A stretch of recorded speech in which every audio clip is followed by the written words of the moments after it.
And in 5, 4, 3, 2, 1. Hello, everybody, and welcome to the Capital Gains Tax Solutions Deferred Sales Trust Mastermind, where we believe most high net worth individuals and those who help them, they struggle with clarifying their capital gains tax deferral options. Not having a clear plan is the enemy, and using a proven tax deferral strategy such as the Deferred Sales Trust is the best way for you to exit highly appreciated cryptocurrency, a business, real estate, all tax deferred, eliminate the 1031 exchange so you can create and preserve more wealth or help your clients, friends, and family do the same. Hey, for those who don't know me, my name is Brett Swarts, and I'm the founder of Capital Gains Tax Solutions. And we're on a mission to help everybody who's feeling trapped by capital gains tax, never feel trapped ever again, and to teach you the Deferred Sales Trust, make it very simple today, break down a deal story or two, and answer your questions live here on YouTube, Facebook, and wherever you may be consuming the content. You can also join us via a Zoom meeting by registering by going to capitalgainstaxsolutions.com if you're wondering, hey, how to get into the conversation. In the meantime, if you can put in the chat where you're from and your first name, and perhaps even something that you might be considering selling, we would love the opportunity to give kind of a shout out, while also keeping everything confidential as well. But that'll help us to know how to help and serve you better. And so you can put your name, first name, and where you're from, and maybe even the clients you're serving, right? High net worth individuals that are selling cryptocurrency or businesses or real estate, and you're looking for a way to help them on a whole new level. But I'm not alone in this. I'm joined by some very, very smart, sophisticated, and also really down-to-earth people, including Pierce York and Jake Miller. Pierce and Jake, I'll start with Pierce. Pierce, how you doing today? Good, Brett. How are you? Doing fantastic. And by the way, for those who Pierce is slowly taking more and more of the podcast as he is interviewing and filling in and being a part of Capital Gains Tax Solutions team. He's also a luxury realtor down in the Newport Beach area. And then I'm also joined by Jake Muller. I like to call him the financial advisor extraordinaire. He is brilliant, smart, so thoughtful and kind. Jake, how you doing today?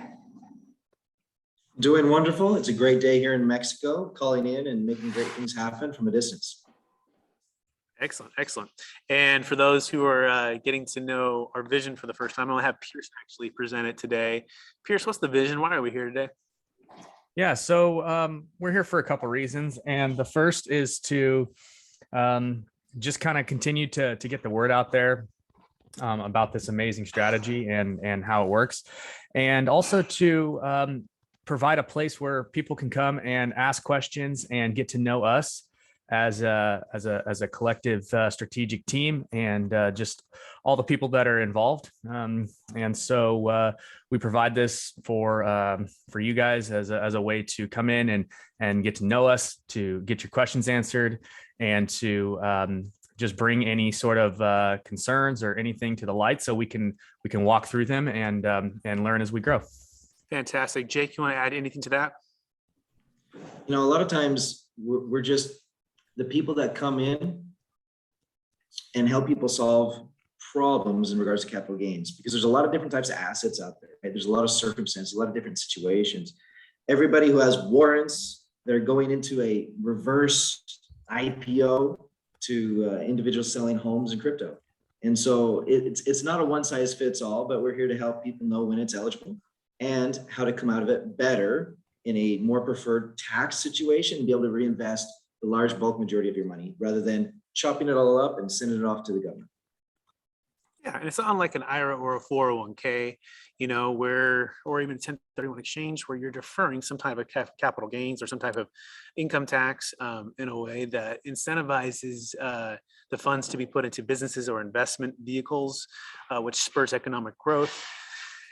But the thing is, most people aren't exiting, million dollar assets on a monthly, quarterly, yearly basis. It may be once in a lifetime. In fact, I got a call this week from a group that's looking to sell, and they have some cryptocurrency and some highly appreciated cryptocurrency. In fact, it was this morning. I got a couple calls this week, but in particular, one this morning, and they have a lot of cryptocurrency.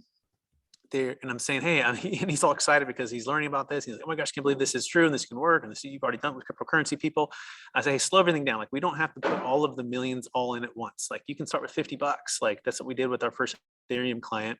In fact, they had 100,000 of Ethereum, and Bitcoin went to 13 million, and they're the first one to exit into the deferred sales trust. And so with cryptocurrency ever, that's never happened before them.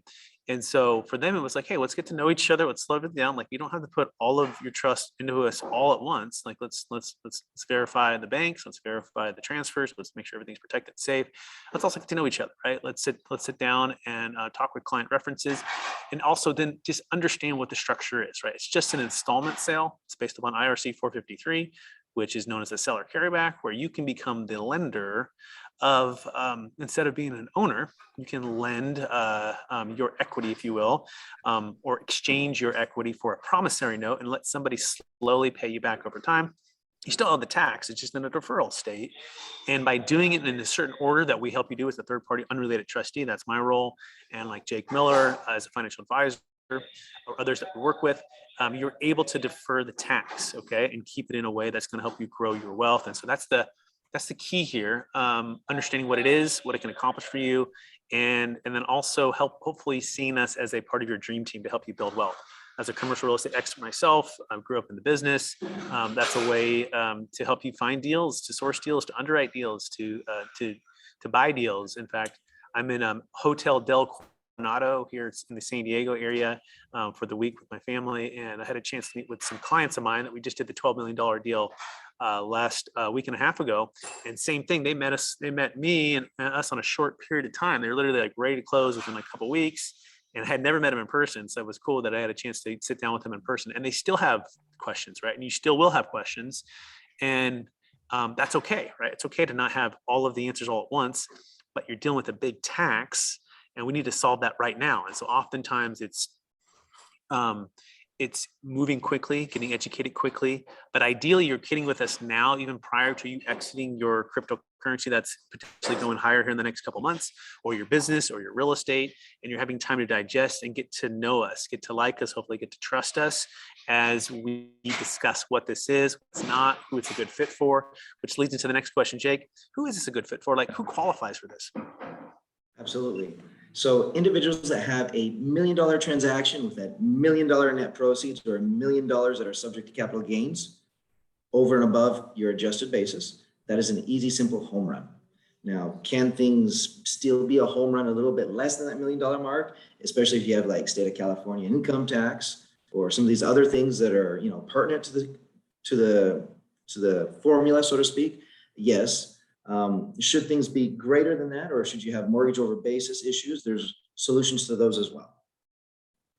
Now, Brett, I was going to throw something out about a conversation just yesterday. I mean, my goodness, some of our videos here online are getting so much attention. I had 6 conversations yesterday about the Deferred Sales Trust.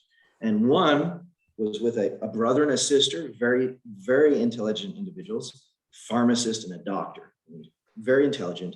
And they had done a ton of research. And I practically had to like whiteboard all the different strategies that they were considering because of the sale of the family business. And then at the end of the day, we talked about how with the Deferred Sales Trust, this would kind of be like more of the keystone strategy amongst all the other things that they could still do, but it would be changed. It would be a different scenario for them should the Deferred Sales Trust allow them to not have to recognize tax in this current year for the sale of the family business. And it just kind of blew them away, so to speak, the options that were now available to them and the control over the timing of when to recognize that tax. Yeah, and that's really, to use the Deferred Sales Trust or not to use the Deferred Sales Trust is really the question, right? What's neat about the way that we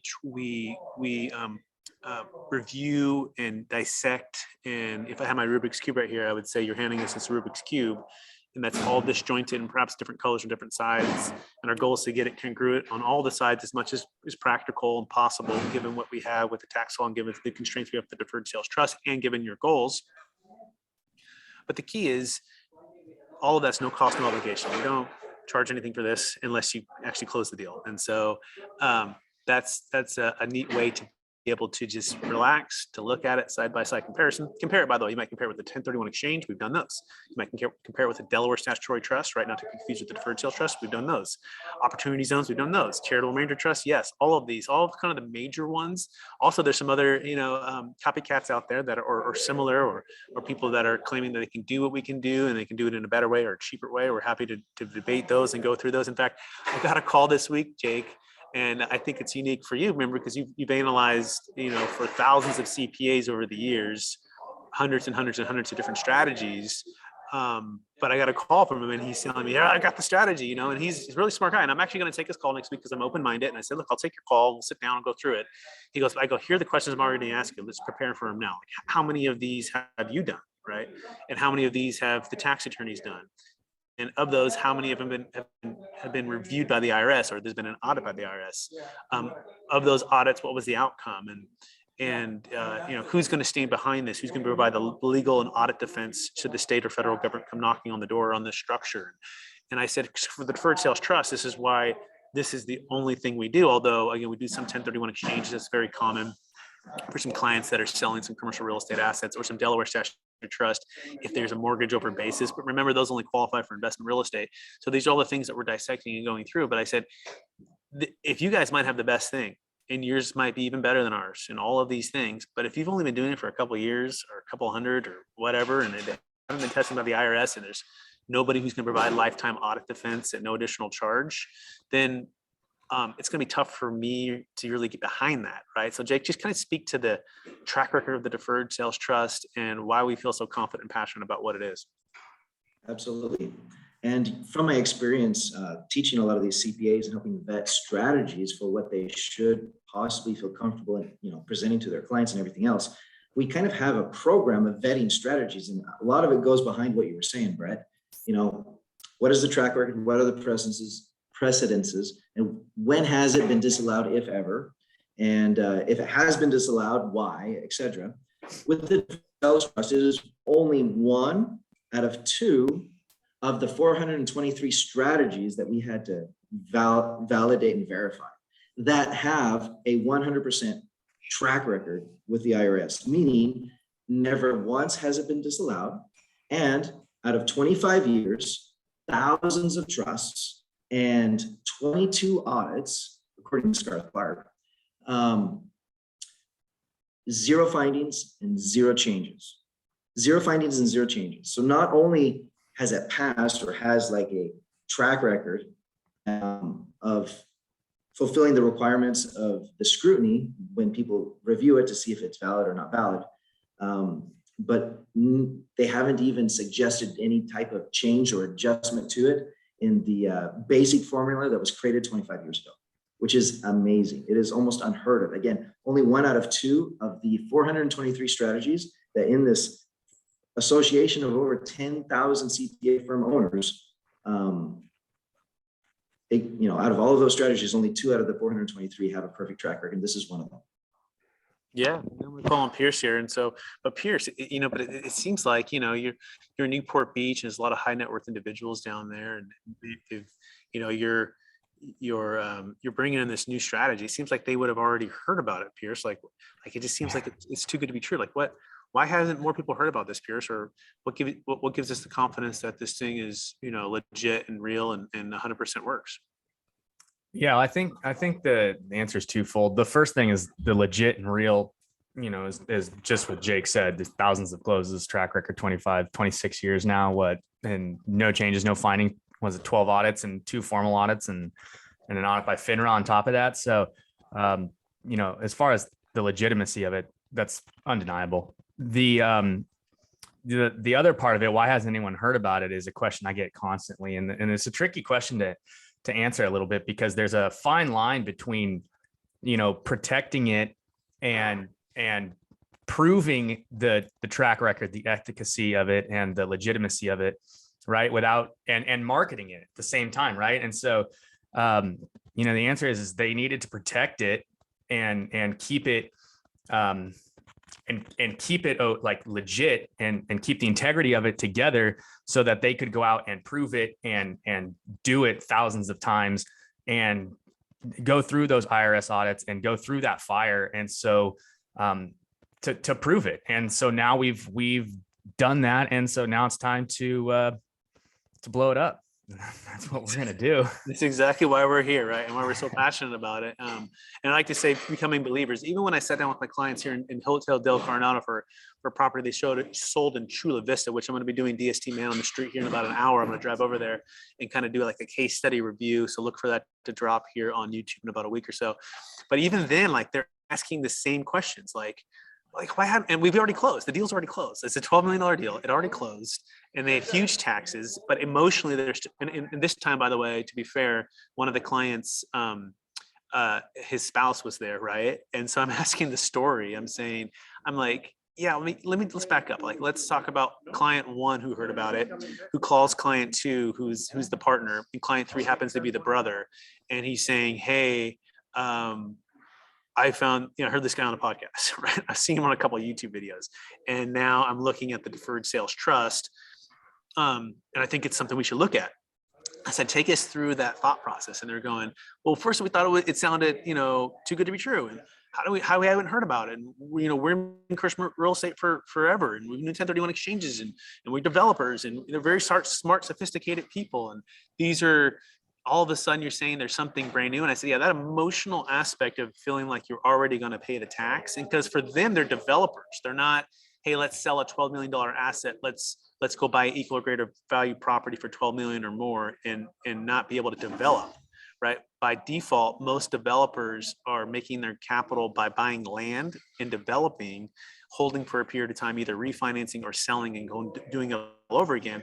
But by the nature of the 1031 exchange being blockbuster, they're caught in the equal or greater value of not only debt, but also capital or purchase price. And so that prohibits them from buying a $12 million piece of land. That's not going to make sense for them. They want to stay within that, buy the land for $1 million or below, build for about, 3 to 4 million, sell for about 12. That's their sweet spot. And that's what they're doing on a second deal, by the way, which are likely to move to the Deferred Sales Trust, depending on how we do for them. But the point of all of this is they're all of a sudden, their whole paradigm has shifted because emotionally they thought, oh, I'm going to pay these millions of tax. Now I'm not, but I hadn't heard of it. Is this legit? And it took the whole hands on deck with the tax attorneys, the bank, financial advisor, myself, and we closed it and it's here. But even still, we sat down and they're going, is this real? And so I asked the spouse, I said, what did you think? She's like, it sounded crazy. You know what I mean? Like, oh my gosh. And, but yeah, we're sitting there talking. And I said, my goal of this conversation is by the end of it, you're going to become more of a believer. Now I can't squeeze the know, like, and trust within a small 1 hour meeting with us here now. Even within a 4 weeks from the time that I first talked to you guys on the phone till now, I go, it's going to take us time to get that know, like, and trust. But here's the cool thing. The funds never move without your approval. No investments are ever made without your approval. And you have 24/7 access to view the funds online. So these are all things that are a part of the Deferred Sales Trust. It's not just one person making all of the decisions. Now the trustee has to make decisions with you, right? So this is part of it. Otherwise it'd be taxable. But Jake, this leads into the next question, like where and how can the funds be invested? And as the financial advisor for the Deferred Sales Trust, what are your thoughts on where clients are liking to invest these days? Absolutely. Great question, Brett. So literally any type of assets that go on a balance sheet or any type of assets that are considered investment for investment purpose. So you can obviously take the proceeds of this otherwise taxable sale that is being deferred because of the Deferred Sales Trust, right? You can take those proceeds. Typically, we open up like a Charles Schwab account and we invest in marketable securities for at least a portion, if not all. However, we have certain clients that have different desires and different objectives. We try to align with their objectives from an investment planning standpoint. And so rather than just having one solution for all, we do an investment plan with the clients, trying to understand their time horizon, their risk tolerance, a lot of those normal things, but also where they are most comfortable putting their money. Spoke with an individual the other day who was arguing the point that a stable coin would be liquid. And we are taking that to the attorneys. We are trying to accomplish for her what her objectives are within the realm of her investment plan, which is a little bit different than a lot of people who are more traditional and have money in the market. Speaking about the traditional people who enjoy stable, consistent growth inside of the market. We've been developing portfolios, kind of running away from bonds in a rising interest rate environment that are par value diminishing against that rising interest rate, and investing highly in preferred stock positions that are less volatile and high grade blue chip stocks. This preferred stock provides dividend. Think of it as a multifamily with a lot of doors, and you get this dividend, this income every month. Well, kind of largely what people were looking for from the bonds in the past, but now this has a natural inflation hedge, an inflation hedge against rising interest rates and the increase of the cost of goods sold everywhere. These are some of the discussions that we're having with investors. And obviously, a lot of times they want to invest in the market for a period of time until there's that next opportunity for them to buy that piece of real estate, or for them to jump in and rise up with like XRP or one of these other currencies that are available out there.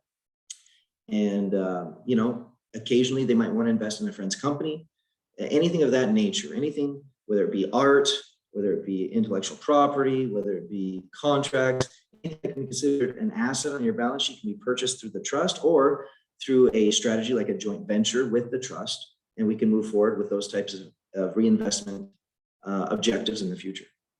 Yeah, perfect. One thing it can't be used for is like a primary home. I did have a potential crypto exit seller today give me a call, and he wanted to buy a primary home. And I said, well, it doesn't work for a primary. Now you can use the income off the trust to qualify for a primary, right? But if you're looking to get personal use out of it, like a boat, personal expense, travel stuff, just take the distribution from the trust, or take a portion of at the close of escrow, a big amount, whatever amount you need for a down payment, and use that. Pay tax on that, and then use that for the down payment or to purchase the property, personal property. But as long as it's a business or investment property or business venture, then it completely works. I want to touch on two stories, and then we're opening it up for questions from everybody else. We're going to start with Paz's 2 questions here in a minute. So Paz, be ready to unmute and be ready to go. I see you in the chat there, and I also see Rebecca. She's one of our strategic alliances in Truckee, Tahoe area, luxury real estate agent. She's amazing, fantastic. Any needs up there for buying or selling real estate. Also recognize Unicia Perret, who's getting to know us for the first time, and she serves high net worth income individuals, and she's joining us from Atlanta. So let me just touch on the 2 crypto DST closed deal stories to give everybody an idea of that. And so Jake and I actually closed the first one. This was like August. That one we closed. That was the second one actually. We closed for, it was a $50,000 purchase of Bitcoin, and it went up to 50 million. And this individual, a client of ours, exited about 5 million into the Deferred Sales Trust when Bitcoin was at about 54,000 a coin, and deferred of almost about 1.85 million of tax. And her number one objective was to fund the next business venture, which was partnering with her college roommate to fund a educational online tech company, kind of like a Khan Academy or something along those lines. And so that was her dream, but she was able to do that tax deferred by partnering with the trust. And then Jake's managing the funds there for the rest of it.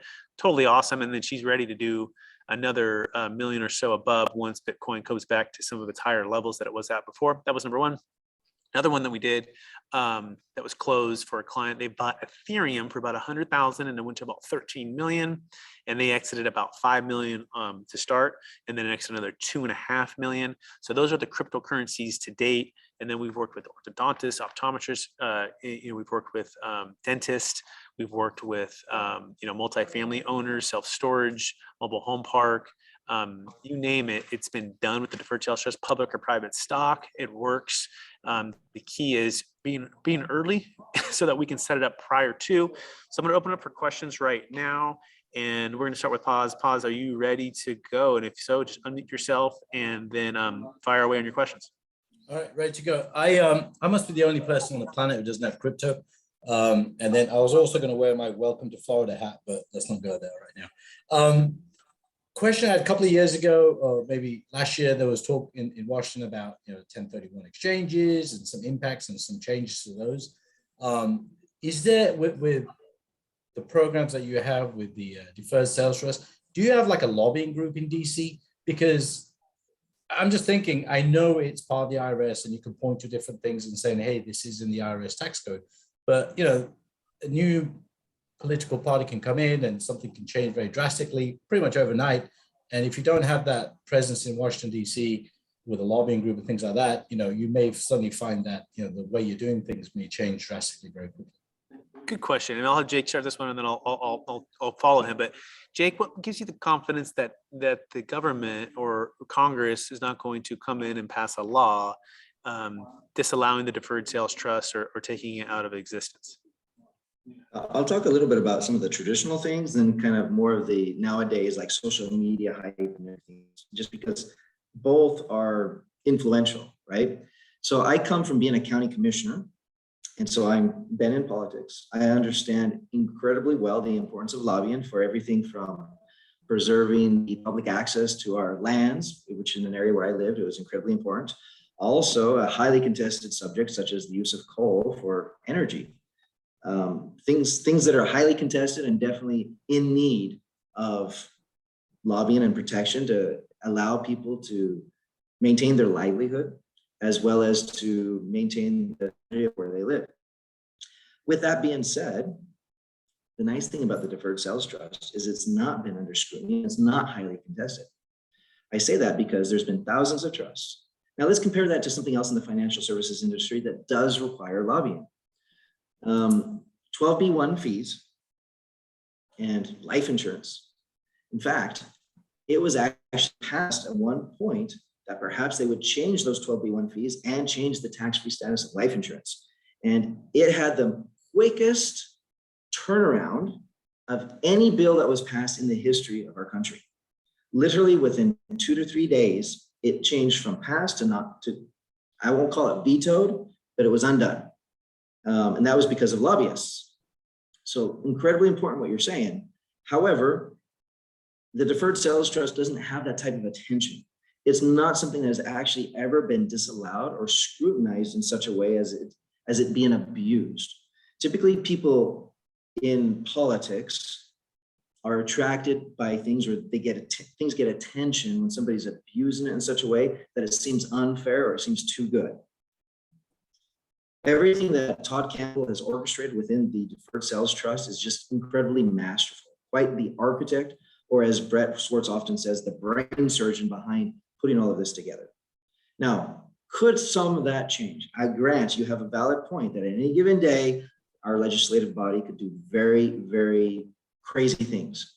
There was a point in the Ronald Reagan period that in our legislative body, it was suggested an 80% income tax rate. It did not pass, but it was brought to the floor and it was discussed. I think that should something like this concern, a lot of it's coming from things that have been abused or things that have been done wrong, things that perhaps, even with the 1031, as you mentioned, the government in its trillions and trillions and trillions of dollars of debt, and daily the debt tally becoming greater and greater and greater, they're looking for things to attack. If you look at the gross volume of dollars being passed, they could see that life insurance, they could see that 12B1 fees, they could see that estate taxes and the exclusion amount by far exceed the amount that is being, I won't say sheltered, but deferred by the Deferred Sales Trust.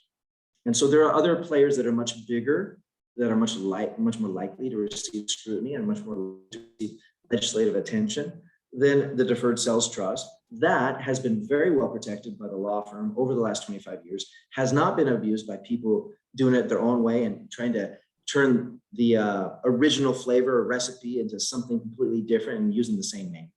And it's been something that Todd Campbell himself, over 22 audits, has protected and has guaranteed the, how do I say this, the integrity of the process and the program. And so that's something that a lot of these other items that through legislation are being changed because of abuse, because of people doing it their own way.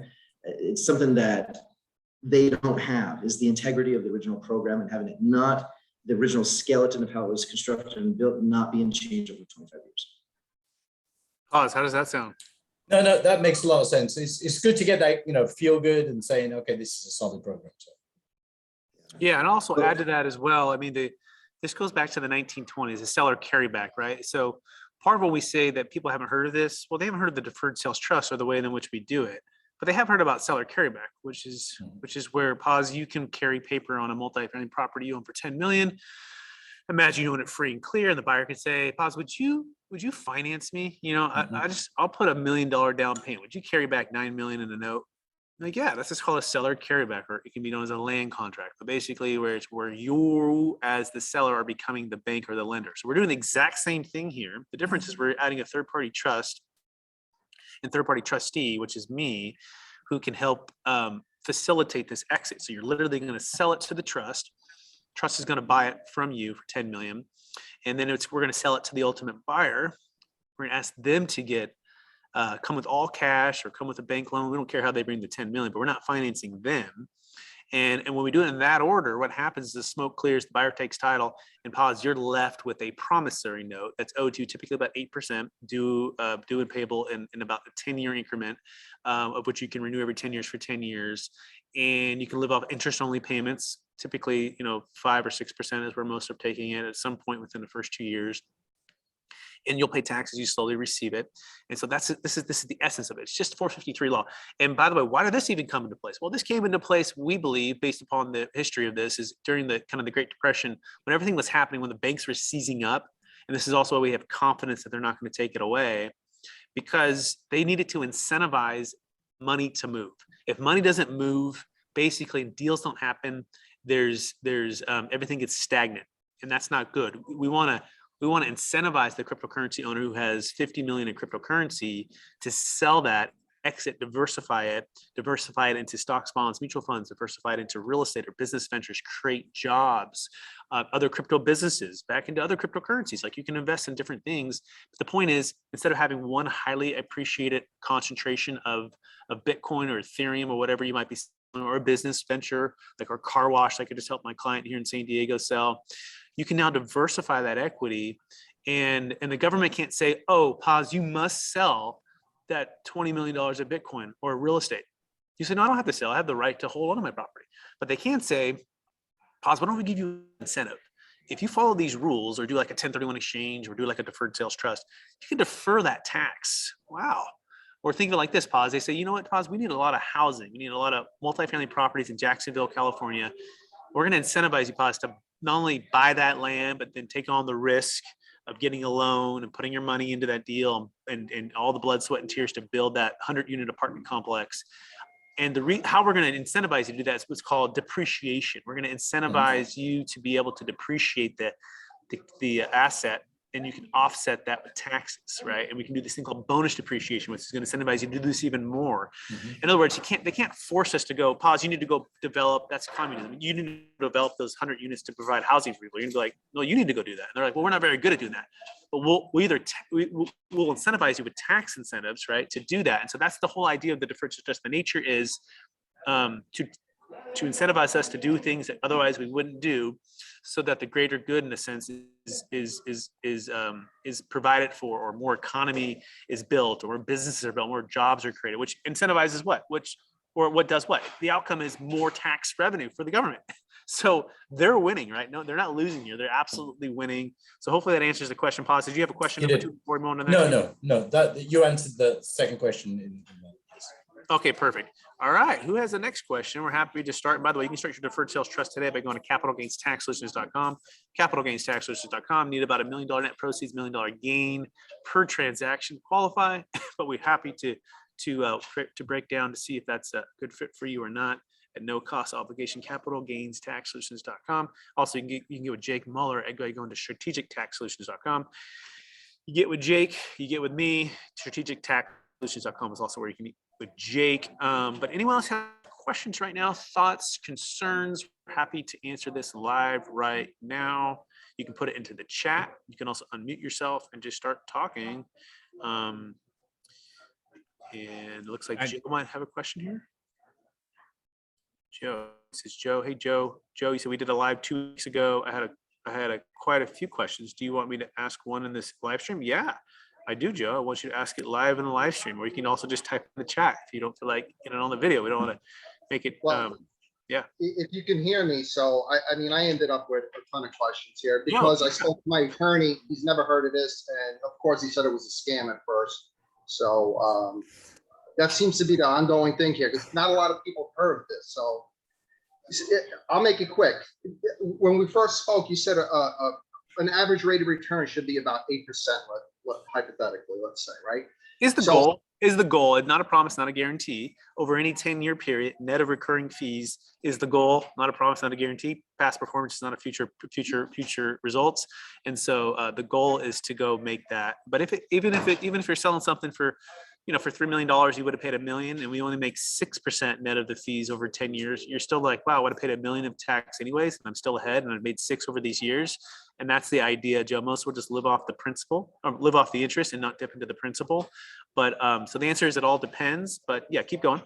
Yeah. So that rate of return, whatever's agreed upon, is paid by who? It's coming out of my proceeds that are in the fund. So in other words, if you do nothing with this, if the trustee or whoever's investing the money does nothing with it and leaves it in a basically zero interest account, where does the money come from? The interest payments will be out of my principal basically at that point. Yeah, it's the same thing. If you were to just, let's say you sold a $3 million multifamily property and you paid your tax of $1 million, and now you have $2 million. Well, if you just stick it in the bank and it does nothing, well, you've got $2 million. Understood. Yeah. So the point is, we go invest it. We don't just sit it doing nothing. Although we do dollar cost average, and Jake Mueller as a financial advisor would help navigate those kind of little deal points. And then we do look to buy real estate at a low price or cryptocurrency at a low price, right? That's the beauty of the deferred sales trust. There's no ticking time bomb as far as you have to replace a property like a 1031 exchange, 45-day 180. We can take our time to find deals that make sense on optimal timing. Okay. And so we also discussed that I can open an LLC and it can be funded as a loan from the Deferred Sales Trust to that LLC. So not a loan. If it's a loan, it's taxable. But it Okay. can do a joint venture partner with you, Joe. And so let's walk through a scenario for a client of mine. He sold a $2.6 million business in Alabama, and it's called Logo Designs. His name's Shay Pope. You can look him up. I did a whole podcast interview with him. Okay, Yes. and he basically, they're the guys that did. Like if you went to like a college football game or NFL game and you see all the different logos on different sweatshirts and apparel and hats and flags and all this stuff, they were called logo brands. That's what they did. And so he was selling it. There's 3 partners, and he wants to exit and go on to a multifamily investment real estate business with another partner. His other 2 partners didn't want to sell the business. So he said, how about you this? You buy me out of our fair value of the business. And he said, sure. So they value the business about $10 million or so, $9 million, and they bought him out, and he exited. And upon the exit, he deferred a huge amount of tax. But his main goal was, I don't want to just put it in the stock market and be like passive. I actually want to be active. I'm an entrepreneur. He's in his early 40s, and he's like, I don't want to be sleepy with the money. I want to go make money with the money. How do I make money with the money that I would have paid in tax? And the way you do it is through a joint venture LLC. Where he found a property. In fact, he actually had purchased the property. The key was to fund the business of building 70 units in Tennessee, multifamily units. And so he partnered with the trust. And so part of those funds went into an LLC with him, and that became the capital. We call it to go fund yourself. Is it kind of like borrowing from yourself? It's kind of like it, but it's not technically. If it was, it'd be taxable. And so the way we do that is he is the owner of that LLC, and he gives up a percentage of ownership of the LLC for the capital to come in as an LP or limited partner or a silent partner. So it's the same thing you would do, Joe. If you say, Brett, I've got a property in New York I want to buy, and it costs X, I need this for the down payment, or I want to buy it all cash. I'm going to form an LLC. Can the trust put up all of the cash or a portion of the cash? And the answer is yes, yes, and yes. Now the question is, okay, well, what happens when that property value goes up? Well, this is the cool thing. As it goes up and you sell and you exit, the trust will get paid back. But remember, the trust owes you the money anyways. Yeah. So it's paying back the trust, which owes you the money. And so you go, okay, that's a pretty cool deal. So I didn't have to go to a bank. I didn't have to get another silent partner over here. And it's kind of like I borrowed for myself, right? But yeah, it's kind of like it, but it's not technically borrowing because that'd be taxable. Does that make sense? Yes, that makes sense. So Can I just throw in a quick story real fast, Brett? Do you Sure, mind? Jake, go ahead. So I was just wanting to comment on a mentor of mine. I actually took special mentor classes from him in the university. He was a portfolio manager from Strong Capital to USAA to a few different other firms. They're very large. And he received the Lipper Award for the fund that he managed 24 out of 25 years of his history. He's a very humble guy, kind of an icon in the industry, a phenomenal person. Nobody does this. To receive the Lipper Award once is like a prestigious thing. After retiring, and he decided to teach at the university, 2 days a week, whatever, he also decided to learn something new. He got into real estate, actual physical, tangible purchasing real estate and having property management take care of it. And his common expectations for something that he didn't have to always be studying and always staying in front of and, worried about market fluctuations, whatever else. So he purchased 108 doors, multifamily, and his minimum expectation was 8 to 12%. Now, with the property management fees and everything else, he relented at 7% projected rates of return, but with the upside of appreciation. And so when we're helping manage people's assets in the Deferred Sales Trust, again, there's no promise or guarantee, but we put together an investment plan and we try to at least hit or maintain their minimum expectations.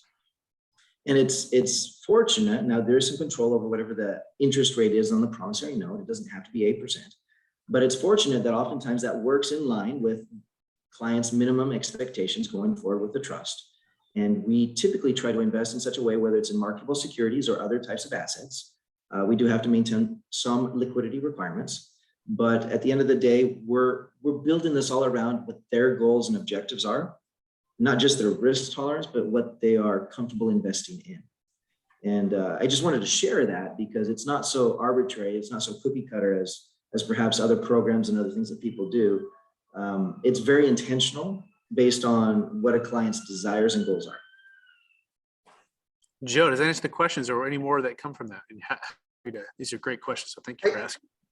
Yeah, like basically my questions, I guess you could consider them as infrastructure questions. How this thing actually works. I totally get what's happening here. My attorney and my accountant does also, but again, I just sat down with her for 2 or 3 hours this morning actually, and these are the questions we came up with because they've never heard of it. So I really can't fault them too much. They've done Delaware statutory trusts, which they don't like, but they've never heard of this. So I guess if I may, when the trustee, you're forming a partnership with my new LLC, is that a certain split? Who sets up the LLC? Can I do it on my end, or it has to be some sort of improved LLC that you guys have to set up? Or Great question, Jake. You want to take that one? I can also take it. Sorry, just unmuted myself. It really doesn't matter who sets up the LLC. We can do that, you can do that, your people can do that, but how it functions and how it partners, what the joint venture relationship is customized to your scenario. So what we might do for one client may not be what we do for another client, depending on, are we buying real estate? Are we buying equipment? Are we buying into somebody else's business? Are we setting up a Kraken account so that we can invest in crypto? So there might be various times that we do things a little bit differently based on, well, real estate has an additional tax benefit, and we might want to try and make sure that we receive that personally. And if we do receive that personally, well, maybe we don't want all of the income going back to the trust. Maybe we want to take some of that income that is offset by that passive tax benefit. And so things can be structured differently based on the partnership rules and other common tax strategies that exist out there, but structuring those tax strategies so that it works in conjunction with the trust. okay, Did fair I enough. answer it there, Joe? Yeah, is the answer there? Yes. Yeah, it's a And, good question. And by the way, we also invite your CPA and whomever to come in. In fact, they should be skeptical, right? And by the way, you're here because they didn't tell you about it, right? Because they didn't have the yeah, solution. because I'm bringing it to them. It's kind of Yeah. weird. Like it's like you go into your doctor telling them about this new medicine, and they're too proud to say they never heard of it. So I guess that's the best correlation I can give you. It's a great correlation. It's exactly right. And just because they hadn't heard of it doesn't mean there hasn't been literally thousands and thousands and thousands closed. And not one patient died on the operating table, and not one patient has gone to jail. and there's been all the audits, like it's literally batting 1,000. Now, here's what we have found. If they're open-minded, and if they're humble enough to trade the joy of being right for the joy of what's true, and that's a quote by Ray Dalio, and it's a book called Principles. It's part of one of the things that he learned over the years. He says, I had to learn and practice the habit of trading the joy of being right for the joy of what's true.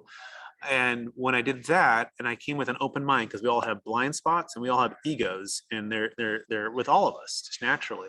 And we want to surround ourselves. This is part of why we're doing this mastermind. And this is part of why we try to collectively dissect this in a way that's digestible, so that so we don't have the blind spots, and we can trade the joy of being right for the joy of what's true. And we believe it's true, and we've seen it's true, and we have the evidence that it's true. Now here's the reality. The CPA, you don't want to have him in the back seat of the car, or dragging him as you're going through due diligence, right? Oftentimes for clients, it's squeezed down to a 30-day, oh my gosh, fire drill. I'm selling. I thought I had my 1031 lined up, or I'm in my 1031 and it's failing. By the way, the Deferred Sales Trust can save a failed 1031 exchange as long as you're working with a qualified intermediary that will allow you to do that. We have that. But oftentimes people are calling their CPA, and it's it's in the middle of the night, and it's it's a Saturday, and it's like, oh my gosh, I got millions of tax. Let me tell you about the thing I just found on YouTube or this podcast. What do you think they're going to say? Like, there's no upside for them. Oh yeah, that sounds like a pretty good thing. You should probably go do it. I had never heard of it. I never had a client do it, but go ahead and do that thing. And if they say that and it loses and it's not real, and it doesn't work, and it's not legit, then they lose. So by default, they're always going to say no. They're always going to say no. The other scenario is, oh my gosh, they feel threatened. Like, oh, they're going to take all my business. It's like, by the way, we don't manage tax returns, right? We don't do personal tax returns. Stay with your CPA. We're not here to compete with them on that scenario. But we are here to add value to you and to them. And what often happens, if you have them instead of in the rear view mirror, chasing you behind in this due diligence period where you're rushing down the road, have them in the passenger seat, and have them come on and sign the NDAs and sit down with us and spend some time with us, and sit down and spend some time with the CPA and tax attorney who created this, who I believe is the Bill Gates of tax deferral. He's brilliant. He's the one I've been studying under for 10,000 hours since 2009. He's brilliant. And spend time and get to know him, get to know us, talk to our clients, talk to the banks, talk to the national law firms that review this. And 9 out of 10 times, I will tell you this, Joe, 9 out of 10 times they will join us. They would say, oh my gosh, thank you, Joe, for bringing this. We get, we've got hundreds of these different strategies over our tenure, and all of them, or most of them, we say no to.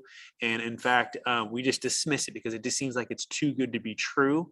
And I'll leave you with this story here, Joe, and you can open up for more questions too if you have some more.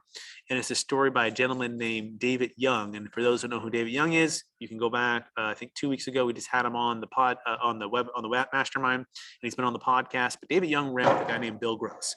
And Bill Gross is kind of like a Ray Dalio. They're very, very well known worldwide financial advisor. And Bill Gross and David Young built PIMCO from 80 billion to 1.2 trillion, along with about 5 other guys years ago. Well, David and Bill and those other guys, they all retired from PIMCO after a successful career. And David gets with the 5 guys, and they form a group called Untitled Capital. And they get approached with the Deferred Sales Trust about 4.5 years ago. And they were very skeptical. And if you can imagine, these guys are considering, rolling this out to their clients or helping Deferred Sales Trust clients. They don't want to put their name on something they don't believe is true or work or legal. They want to make sure that it's legit, it's legal, has a track record. And so they don't do a 2-day due diligence or a 2-week or 2-month. They do a 2-year due diligence, and they dive into this thing with eyes wide open enough to see if it's real, if it's true, if it works, and have their legal teams review it. They go through it in detail, although they're not tax professionals, they're financial advisors, money managers, and economists. But they're in the business of doing due diligence on businesses and different things.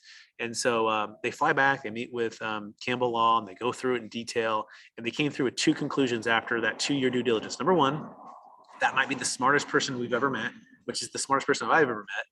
Number 2, but that's only speaking because I'm only this, but they're pretty big, right?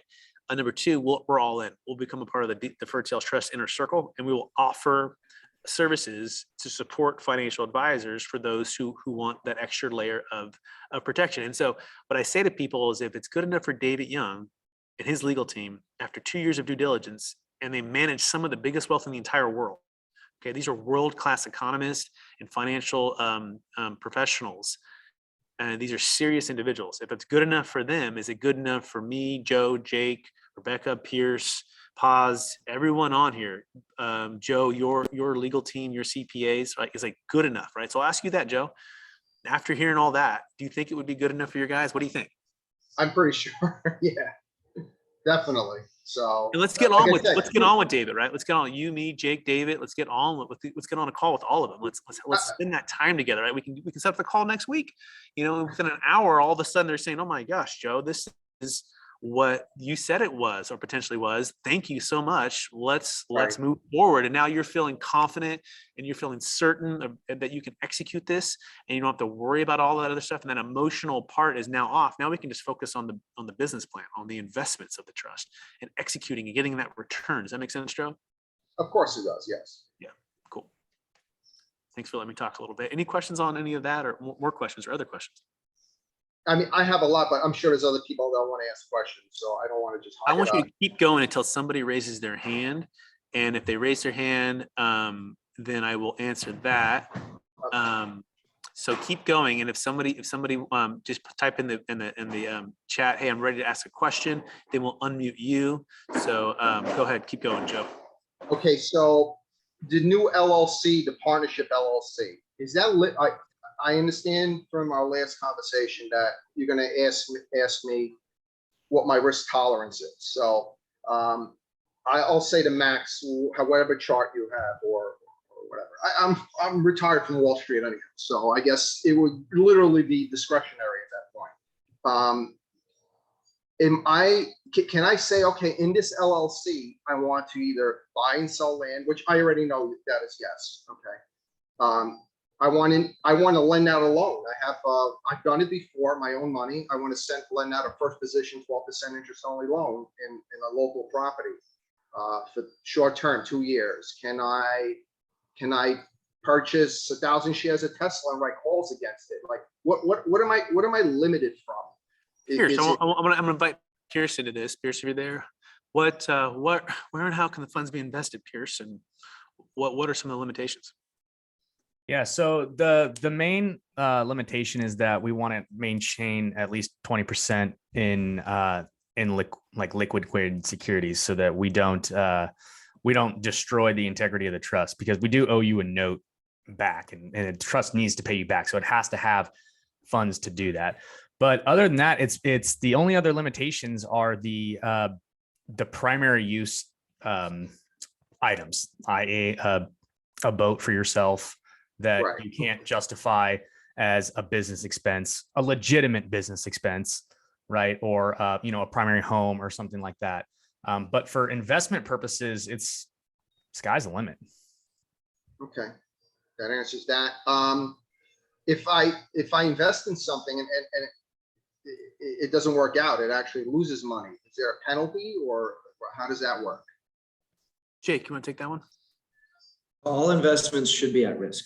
I say all investments should be at risk. I mean, not all investments. So certain things, like a lot of people don't realize this, but in section 401k of the code, and as well as other types of qualified retirement plans. Now, this is not a qualified retirement plan, but I just want to throw this out there that it actually exists in the code, that the assets must be at risk for it to be a deduction to the company. All right. Now, this is a business trust, and assets inside of the business trust, you can do different things. I mean, it is allowed to own life insurance. It is allowed to own other things, right? But by far, the assets are for reinvestment purposes, and to reinvest or to be in business is to be at risk. Okay. And so there always is the chance of loss. However, that's why there's a team. There's a financial advisor that is a little bit more like a CFO. I almost feel degraded by calling myself a financial advisor sometimes. I say that because there's a lot of financial advisors who only see two forms of services, like marketable securities and life insurance. We do so much more with the Deferred Sales Trust. So it is a little bit more of a CFO type role. And Brett is a trustee. You know, I'm not saying that's downgrading either, but he's a lot more of a COO. I feel like we're more corporate, if that makes sense, because we're here helping you make the very best decisions. And at the end of the day, you're still top level decision making CEO of this trust or this business reinvestment purpose that we have moving forward. Got it. Okay. Joe? This is from my attorney. Yeah. I'm not happy with the trustee. How do we switch? Yeah, so the trustee can be fired, right? So that's me. You know, I have to approve of the firing, but I'll tell you right Okay. here that He's gonna love that. yeah. So you know what I mean. So the deferred sales trust. These couple things, like you can exit and just pay your tax, right? Right. You exit and just pay your tax. At the end of the day, though, there's only a few approved trustees, and you want that too because we want to make sure that we don't step on a landmine, and the tax attorneys want this too because it's not just the trust that we're setting up and just a random trustee. It's literally the business professionals that execute this trust to make sure that we're doing it correctly, right? Just like you wouldn't start and probably send your funds to a 401k company that hasn't been doing this and been vetted and trained for many years. All of that being said, you know, I didn't actually ask to become a trustee. They invited me, which was an honor and a privilege. And part of it is because I fell in love with it, but two was sending them so many referrals, and then B, had proven myself with them by just sitting and watching all of the surgeries for 10,000 hours. But at any point you want to fire me, you can fire me. Not to prove that. Now, it doesn't mean that you can choose your trustee, right? There would be other potential ones that would be, hey, how's this option look, Joe? We'd find a good fit for you, make sure you're taken care of. I've never been fired, right? Which is cool. I'm proud to say that. Never been sued, except I've only sued one person. They crashed into us in the back of a car on the way home from high school after school ended. And my mom sued him, we sued him, right? We got some health stuff. But other than that, like I got like 800 credit score, and I don't see the reason why you would fire me, but it could happen. You know what I mean? I could do something bad, or I get hit by the bus, right? Because that's the other way. Like, oh, what happens if you die? Well, I'm going to die at some point, right? Hit by the bus, then there will be another trustee that is approved and certified. Okay, Right. that makes sense. Yeah, like I said, I cringed asking it, and it's on the list of what he was asking. Joe, there's no wrong question here. This is millions of dollars or how many else you're selling, and you've never met us. You've known your trusted advisors. There's no bad questions. You just ask them, we'll answer them. No problem at all. Okay. Yeah. Well, and if I might just add something there to your question, Joe, I've actually had the privilege of working with 4 trustees, 3 others besides Brett. And Brett has been the most responsive for my clients. He has been like the most elaborate when it comes to questions with source documents. So not just an answer, but this is why. And I found that to be very important for a lot of my clients who are rather sophisticated, and they want to know the reason why behind everything. So just like we are doing right now, we are more than willing to answer all questions and take the time that is required to make sure that you're comfortable with this deal. We have a client that's 18 months into the process, and this client actually went and paid some outside third-party attorney that none of us knew to provide him an opinion letter on the DST for his sale. And we're happy to facilitate all the information necessary so that the client and the client's advisors can make a good, conscious, deliberate decision. Okay. And by the way, Joe, you can hire that person, right? You can hire him and spend some time with him. They're a former IRS agent and tax attorney. Brilliant. And that was third party. He wouldn't found it himself because he said, Brett, this sounds amazing. I'm 100%, I'm very confident that it's true. My spouse is very skeptical. I'm going to go find a third party. We should, no problem. Go find a third party tax attorney who's not on our inner circle, who never heard of it before, right? A kind of thing. And so that's what he found him. And he paid him some money to review it. He signed the NDAs. I think he spent 3 months with the tax team to go through this. And he gave it a thumbs up. And in fact, we can give you his name and his number if you want to pay him to have your individual private letter, if you will. I don't want to call it a ruling, but I'll call it a private letter, legal review of your deal. He's happy to facilitate that to give you guys some more confidence too, if that makes sense. Okay. I'll ask one more. I just got to take a call, but I'm not going to turn this off. It's very interesting. Okay. So the partnership, the profits of the LLC that I form and hopefully invest in some land, whatever, spec build, does the trustee or the broker who's behind sharing any of the profits? Yeah, great question. So let me answer it this way. It all depends on what the profits are. So let's just say hypothetically you sell a $3 million property into the trust, okay? And you put $1 million of that, you put into a land development deal, and that million turns into 5 million, and there's 4 million of upside. It's going to flow through to the LLC based upon the partnership percentage. What are the partnership percentages?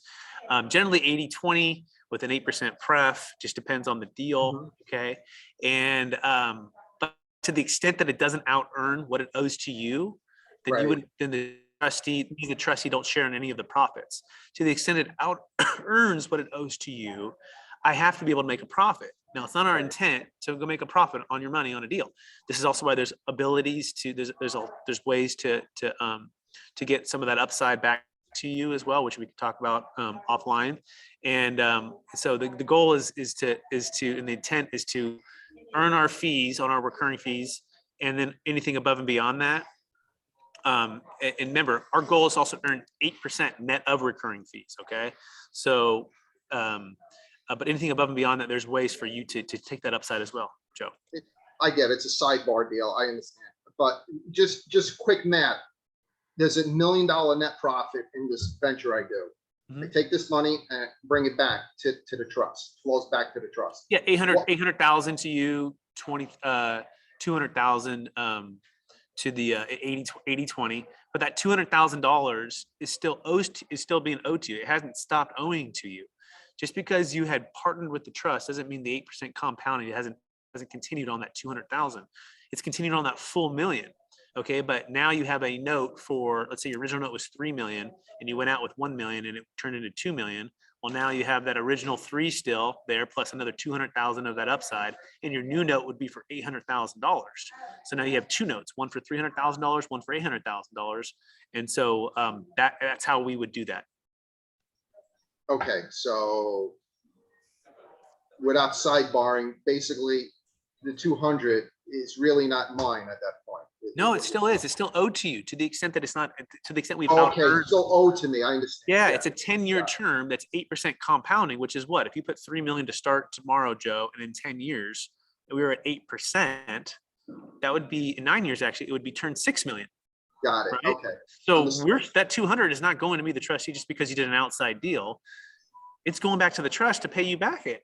It's been Okay. compounding, right? Got So it. these are hypotheticals. So I think if you had like a real deal or a sample deal, we can break this down and show it to you, right? Because it's like in a Rubik's Cube. You're throwing us a cube, but you're not giving us all the colors on the side. So say, Brett, this is the hypothetical deal. And then here's the hypothetical return. And this is the time period. We have to have all of these variables. And as you give me, okay, it takes me 3 years. It takes me 2 years, take me 1 year. It's going to, 1 million is going to turn into 2 million. Like, give me all of those variables and then we can flow it through. Now, to the extent that we've outperformed the 8% net of recurring fees on the passive part of it, Yes. that would be, as a trustee, I would take that if you hadn't purchased an option. But if you're active, you automatically get 80% of the deal without necessarily having to put any funds into the deal. So these are things that will help work with you, Joe. So get with us offline, and we're happy to break it down for you. Okay.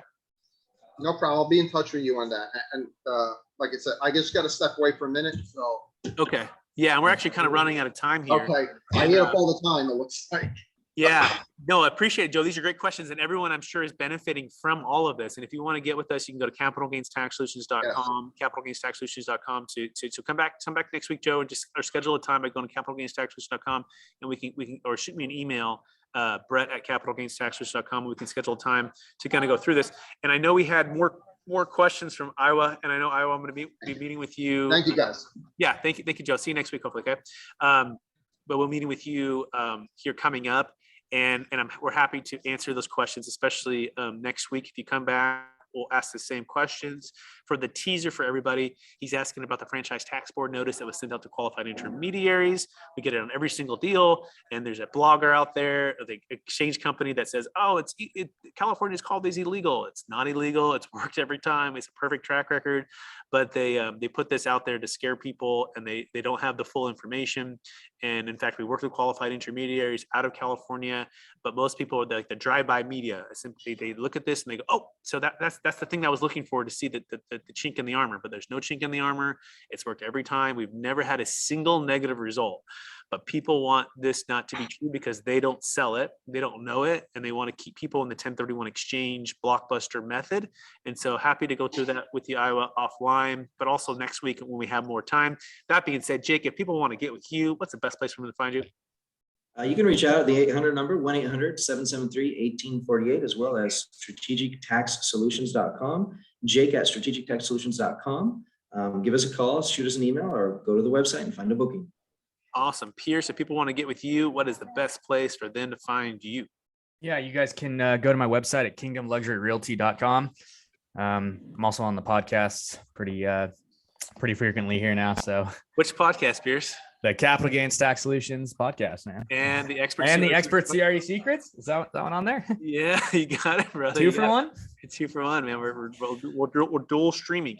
And everyone else, if you want to get with us, you can go to capitalgainstaxsolutions.com. So appreciate you out there watching, listening, sharing this with somebody who can help them, free them from their capital gains tax solutions. Also works for estate tax too. We can eliminate estate tax. We'll probably touch on that next week on more of the details, but we want to encourage you to share, rate, review, subscribe to the YouTube channel, to the podcast, and come back next week. Invite your CPA, invite the your whoever to come and learn about it. And we want to give you confidence and clarity on how this can work for you. We so appreciate everybody, and we will talk to you soon. Bye.